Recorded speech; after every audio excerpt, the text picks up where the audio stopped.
Ein Histoire of Noir-Neon. Once ago, in the magical continent of North America, which in this story shall be known as Nord-Spawn, there lived a certain orc. Her name was Orkinia Nord-Spawn. She lived on a farm with her family. She had a caring mother, a strong father, and a little sister. She worked hard, sang loud, played in snow, and lived happily. On her 16th birthday, a necromancer named Sylvius came to her village, and he burned it to the ground. Orkinia almost died. She was rescued by the lone turtle master, a master of Kickbutt-Fu. He trained Orkinia at his mountain monastery. He taught her how to summon her inner chubby, a cosmic representation of her own soul. After training for it some time, Orkinia stepped back into the world. It was against her master's wishes. She had heard the call of someone crying out for help, and the memories of her village resurfaced. She had to do something. With no purpose or direction, no home to return to, and being banished by her master for disobedience, Orkinia ventured onward into the world. She discovered that the world could be harsh, unforgiving, but also full of light and wonders. Orkinia was determined to save the wonders she could and defend others who thought the same. She became a heroine. One day, she happened upon a band of raiders. They were attacking a dwarf man, so Orkinia slayed them. The dwarf was grateful to her, and shared that his name was Andreov the Mechanist. He took her back to his store in the city of Steamdrop. He gave her a room in his shop, and weapons and armor to use on her quest to help others. And as the heroine set forth on another adventure, an evil shadow flew over the happy buffet lands. The atomic dragon. It burned a fiery ring around buffet lands and began to occupy the center, hoarding the food. Many would go hungry in the days to come. Many that were not slaughtered were forced to take refuge in nearby cities and towns that were not on their own. This was the start of the war. The enemy had shown their hand.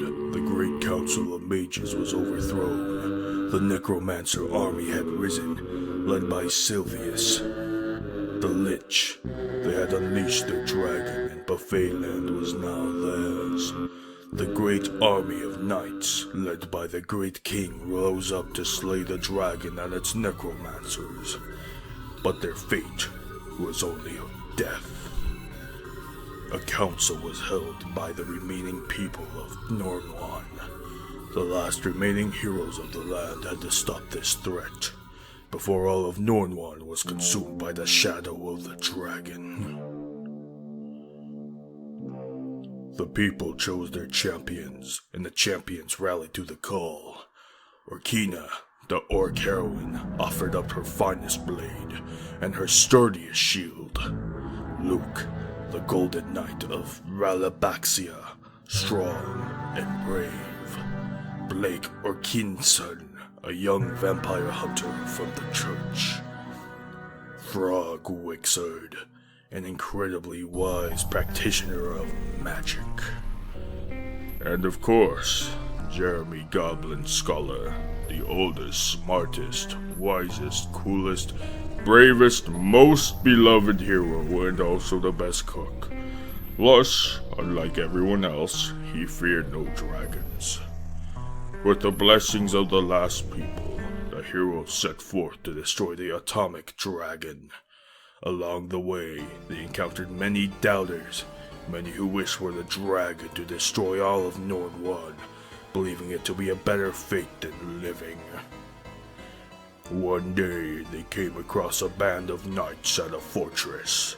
They were warned the fort was in ruins, and their weapons and banners were not but a weathered afterthought.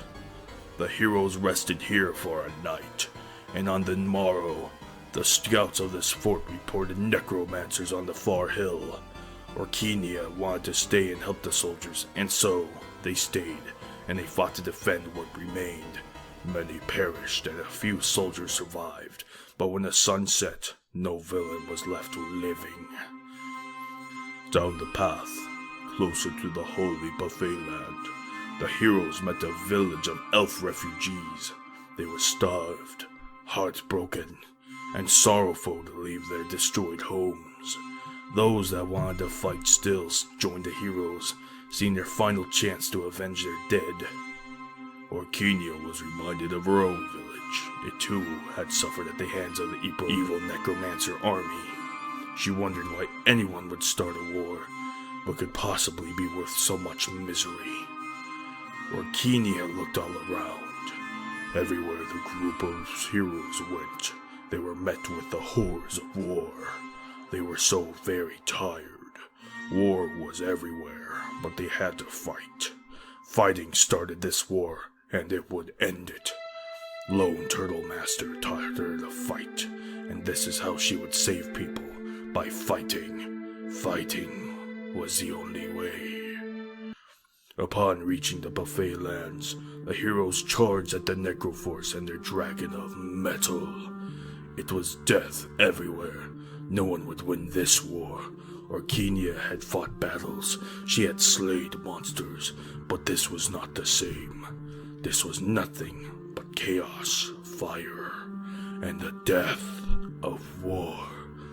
Orkinia cried, unable to save everyone, unable to save anyone. But in her sorrow, she remembered when she was sad as a child, her parents would sing to her. Yes, her thoughts were of home. Her father would sing to her as she crawled into a ball of sadness, crying into his arms, and he sang. The words were lost to her, but she knew what they meant. All this time, she was trying to fight. She blamed herself for not being strong enough, but all the world really needed was love. But what could a song do to an unstoppable vessel of evil? Today, she learned to forgive herself. She sang, her body broken, bloodied, her battle instinct screaming, no. She sang of hope or fear, of strife and forgiveness. Home. She didn't have all the words. She just did as she knew was right. The dragon stopped, and out from the shadows Sylvius appeared, he who destroyed her village. Orkinia wanted nothing more than to have revenge. But she could not fight, and so she forgave him. The hardest thing to do can be as simple as forgiving someone. Forgiveness hurts, but she did. She let go of all of her burdens of pain, and the necromancer laughed, and he felt something new, something never felt before.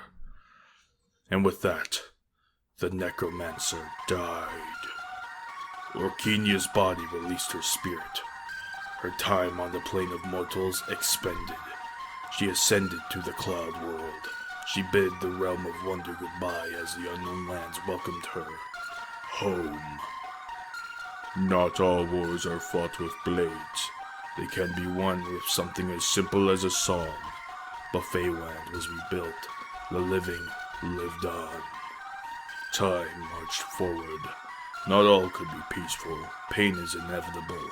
But more heroes would rise when time called. But few could forget the girl who sang to save them. Love endures the longest. Onward, untitled heroes. Ever onward.